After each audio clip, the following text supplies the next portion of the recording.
வணக்கம் நண்பர்களே.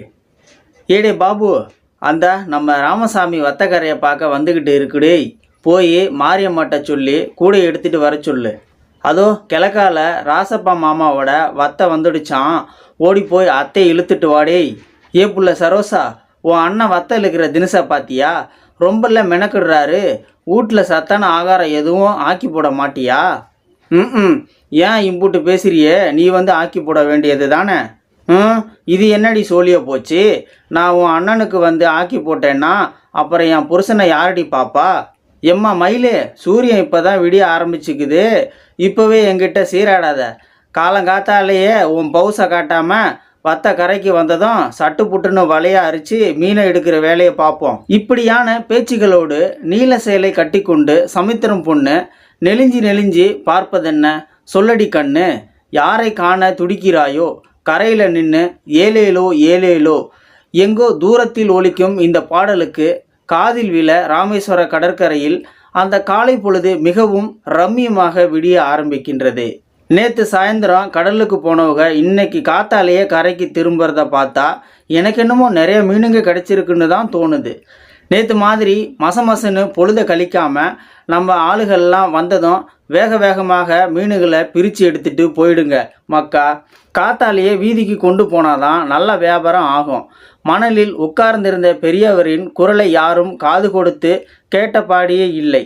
எல்லோரின் கவனமும் அலையில் மிதந்து வந்து கொண்டிருக்கும் வத்த படகு மீதுதான் இருந்தது. அந்த நேரம் கரையின் முன்பாக இருந்த மணல் மேட்டிலிருந்து பெண்கள் கூடையையும் கையில் டீயையும் எடுத்து கொண்டு வர, அந்த பெண்களில் ஒருவராகத்தான் பூமாரியை பார்த்தோம். 2 கைகளையும் முன்னால் வைத்து மண்டியிட்டு சரசரவென அந்த தார் சாலையில் தவழ்ந்து வந்ததை பார்த்ததும் திகைப்பு. என்ன தம்பி, எங்கள் பூமாரி ரோட்டில் நடந்து வரதையே இப்படி கண் கொட்டாமல் பார்க்குறீய? இந்தா புள்ள பூமாரி, வெளியூருக்காரங்களுக்கு நீ நடந்து வரதே வித்தியாசமாக இருக்கு புள்ள. இன்னும் நீ கடலில் இறங்குறத பார்த்தா தலை சுற்றி இங்கனே விழுந்துடுவாங்க போல. அந்த பெரியவர் நக்கலாக சொல்ல, அதை பொருட்படுத்தாமல் சேலையை இழுத்து மடியில் சொருகியபடி வலையிலிருந்து மீனை அரிக்கின்றார். என்னங்க தம்பி, வெளியூரா? நான் வந்ததில் இருந்தே கண்ணசைக்காமல் இப்படி பார்க்குறிய?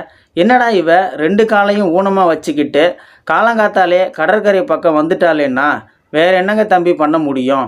4 காசுக்கு உழைச்சாதானுங்களை வீட்டில் உள்ளவங்க மதிப்பாங்க. அது மட்டுமல்ல, நான் ஒன்றும் இன்னைக்கு நேற்று இப்படி இல்லை. பிறந்ததில் இருந்தே இப்படித்தானே இருக்கேன். மற்றவங்களுக்கு என்னை பார்க்கும் பொழுது ஊனமாக தான் தெரியும். அதே போல தான் எனக்கும் மற்றவங்கள பார்க்குறப்போ அவங்க ஏன் இப்படி வித்தியாசமாக இருக்கிறாங்கன்னு தோணுது. அவ்வளோதான்ப்பா. என்றைக்கும் நான் என்னை ஊனமாக பார்க்குறதே இல்லை தம்பி என்கின்றார் கெத்தாக. வார்த்தைக்கு வார்த்தை தன்னம்பிக்கையோடு பேசும் பூமாரியின் வாழ்க்கையில் ஒருபோதும் நிம்மதியாக இருந்ததே இல்லை.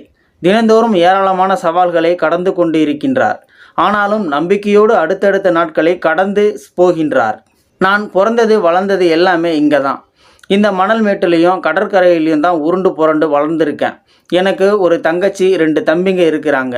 இவங்க மட்டுமல்ல, என் கிராமத்தில் இருக்கிற எல்லாரு கூடயும் வெளியில் போவேன், விளையாடுவேன், சந்தோஷமாக இருப்பேன். ஆனாலும் கூட அவங்க எல்லாரும் என்னை வித்தியாசமாக தான் பார்ப்பாங்க. அந்த கடலம்மாவை தவிர அவள் மட்டும்தான் என்னை ஊனமாக பார்த்ததே கிடையாது. நான் கடலுக்குள்ளே போயிட்டா ஊனங்கிறதையே மறந்துடுவேன். நல்லா நீச்சல் அடிப்பேன், அலையில் உருண்டு பொருளுவேன். அந்த அளவுக்கு என்னை அந்த கடலம்மாவுக்கு பிடிக்கும். இப்படி சந்தோஷமாக போயிட்டு இருந்தப்போ தான் என் தங்கச்சிக்கும் தம்பிகளுக்கும் கல்யாண ஏற்பாடு நடந்துச்சு. ஆனால் அவங்களுக்கு முன்னாடி அக்கா நான் இருக்கிறதால யாரையாச்சும் பார்த்து கட்டி கொடுத்துடலாம்னு முடிவு பண்ணினாங்க. பெரிய மனுஷி ஆனதில் இருந்தே எனக்கு காதலிக்கணும், கல்யாணம் பண்ணிக்கணும்னு ஆசை இருந்துச்சு.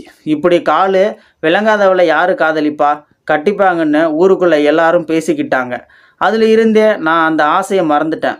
ஆனாலும் வீட்டில் விடாமல் ஒருத்தரை தேடி பிடிச்சி கட்டி வச்சாங்க. அவரும் என்னைய நல்லாவே பார்த்துக்கிட்டாரு. நானும் அவருக்கு இடைஞ்சலாக இருந்ததே கிடையாது. வீட்டு வேலையில் இருந்து எல்லா வேலையும் நானே பார்த்துக்கிட்டேன். முதல் பிரசவத்தில் ஆம்பளை புள்ள பிறந்துச்சு. பிறக்க போகிற புள்ள எங்களை மாதிரி பிறந்துடுமேன்னு நினச்சி தவிச்சேன். ஆனால் யார் செஞ்ச புண்ணியமோ அது நல்லபடியாக பிறந்துச்சு. நம்பு சரண்னு பேர் வச்சு அழகு பார்த்தோம். அவன் பால் குடிய கூட மறக்கலை. திடீர்னு என் வீட்டுக்காரரு என்னை விட்டுட்டு போயிட்டாரு தம்பி என்றவர் அப்படியே பேச்சை நிறுத்துகின்றார். கண்களிலிருந்து தார தாரையாய் நீர் வழிகின்றது. சிறிது நேரம் அலைகளையே வெறித்து பார்த்துவிட்டு பேச்சை தொடர்கின்றார். வீட்டுக்காரர் இருந்தப்போ ஒன்றும் தெரியல. அவர் போனதுக்கு அப்புறம்தான் வாழ்க்கையே இருட்டுன மாதிரி ஆயிடுச்சு.